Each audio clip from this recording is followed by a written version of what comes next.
welcome to another in our series of interviews with fabulous female founders. I'm Elizabeth Perry from AccelerateHER, and with me today is Monika Ohashi from PolyDigi Tech. Hi Monika. Hello. Monika was the winner of a Rising Star at this year's AccelerateHER Awards, so not quite a winner. We're hoping to see you as a winner maybe next year, Monika, but Rising Star shows just how much potential you've got. Monika, I'd love you to start by telling me about PolyDigi Tech and what they do.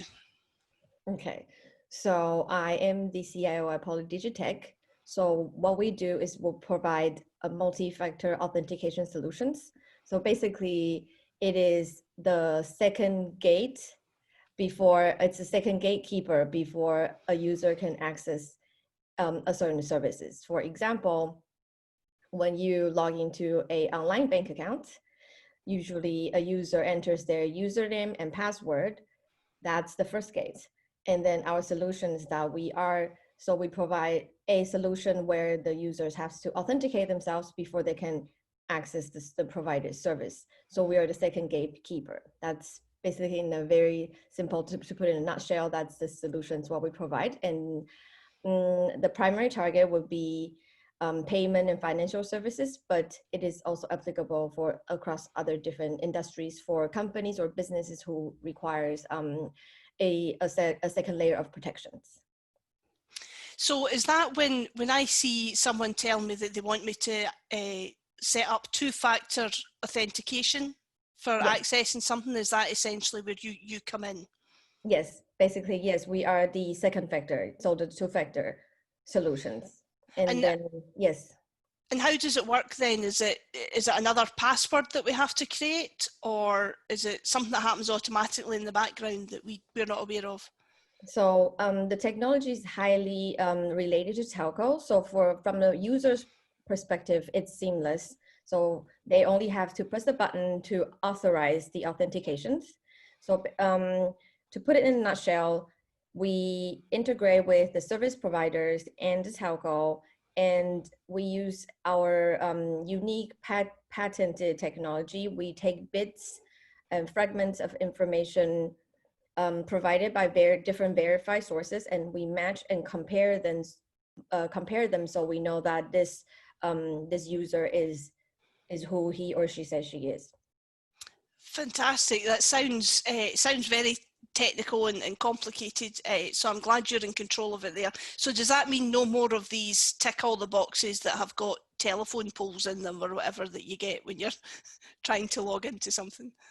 So basically, it's really all done in the background, and it's done in real time. So all the technical, all the magic is done behind the curtain, and for users, you just have to click. And then you have to use your mobile phone, because it's highly related to telco. It's a mobile two factors. Brilliant. That sounds really clever. So your customers are presumably then the likes of the banks, as opposed to me being a customer. It would be the service provider that had to implement the technology. Yeah. Yes.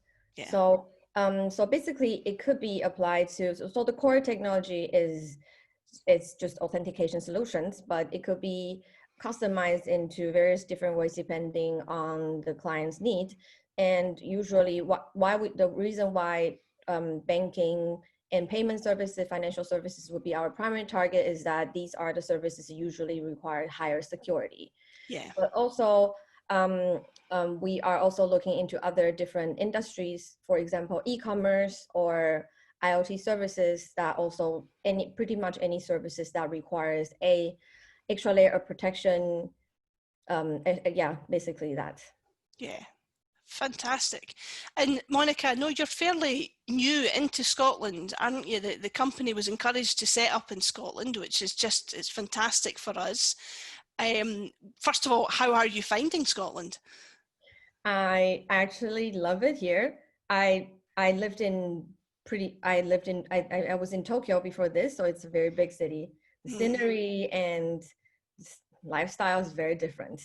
And then before that, I was in Vancouver, so it's also a bigger city as well. Yeah. And but I do love it here, though during the lockdown, I haven't been able to check a lot of places out, but then so far I love it here. The scenery is beautiful and I love how quiet it is, but it's not inconvenient and everything's so close together.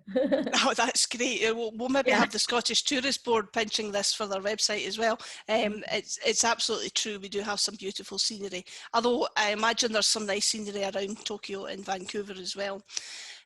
How is lockdown affecting you then? Obviously, you know, you yourself personally are not getting out and about, but how has it had an effect on the business?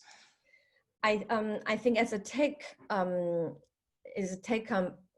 company, we are, I think, other than the physical limitation of not being able to do meetings in person, we have been able, we've been able to keeping some conversations with some of our potential clients, though we understand that this is a difficult time. A lot of business, they are focusing on retaining their current customers and survival. So they're probably less likely to employ new technology. But on the bright side, since we are online authentication technology, and since that we cannot do anything in person, so being able to prove who we are online is more important than ever. So we're trying to be optimistic about that. Yeah. Yes, and then so I think that's usually a good place that we can start a business conversation, because look, this is what you could have done in person, but then now we can do this remotely with our technology. So yeah, there's a silver lining in this. But Absolutely even though, good. yeah, other than that, we've been making some good progresses. I think I mentioned to you last time, we're now part of the qualified and registered technology service providers for open banking. And then we are actually accepted into another accelerator program as well, Census. It's IoT focused. That's brilliant. Yes. That's really good. So you're getting well into your networks in Scotland, but also that certification must be extremely important for the business. So Yes. that's fabulous. Well done. Mm-hmm. And obviously, as a Rising Star winner, we put you in touch with MHA, Henderson, Loggie and Aberdein Considine, both of whom were kind enough to offer in-kind support. Have you been able to take any of that forward during lockdown? Have you been in touch with them? Yes, in the beginning, more towards the beginning of the lockdown, we did have our initial conversation, and then they explained what kind of things they could help us with, and but I think during the lockdown we haven't been having much trading, or we haven't been able to use their service. But then it's definitely like it's a valuable service, because we could foresee that it's definitely something that we will be needing in the near future. Excellent, good. I know they were both looking forward to working with you, so that's terrific. Monica, what life experience you've got? You've lived in Tokyo and Vancouver, now you're over here in Scotland. Do you have any advice for aspiring female founders, particularly in tech? There's not many of you out there. I think it's I'm sure in different culture is quite different, and I think some cultures are more inclusive and supportive towards women founders or women in tech. And one thing I learned the most when I was in Tokyo is that never underestimate hard work, because that's pretty much the only thing that proves your worth. It doesn't really matter if you know your stuff really well, if you're well knowledge in your field, there's a better chance that you will succeed. So I always say that hard work is the fundamental. Absolutely, The yeah. first step, yeah. Yeah, as I'm always telling my teenager, nothing worth having comes easy. You've got to work hard for stuff, and that's good advice, not just for female founders, but for anyone running their own business, because it is hard work, isn't it? Is it just yourself, or you have a team at PolyDigi Tech, don't you? Yes, we do have a team, and then yes, and then I think the really good it's a great team. We are all very different, but we share some very similar values. That's why we are a good team. We're all complementary, and then I think hard work, as I mentioned earlier, is very important. But at the same time, I also want to bring up well, this is more of my personal view, but hard work doesn't mean you have to sacrifice all your time to your work. It doesn't mean, it means spend your time wisely and use your time efficiently. And that doesn't mean, like, hard work doesn't mean you can't have a personal life or leisure. You can have all of that if you use Absolutely, your time. yes. Yeah, Yes. you're absolutely right, Monica, because you wouldn't want it to be all work and no play. But No. you're right. If you work efficiently, if you're smart about how you work, then you can have it both. And you're obviously managing that very well. When out with lockdown, you're getting to explore a bit of Scotland as well.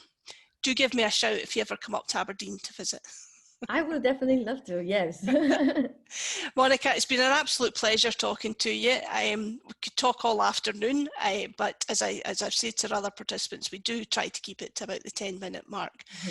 So thank you for giving us your time this afternoon. All that remains... Well, it was great talking to you as well. That's a pleasure. All that remains is for me to thank our partners as ever, Barclays Eagle Labs, CGI UK and Scotland Can Do. Please do click on the subscribe button down below if you want to get notifications of when another of our videos with our fantastic female founders comes out. Thank you very much for watching. Thank you, Monica. Goodbye.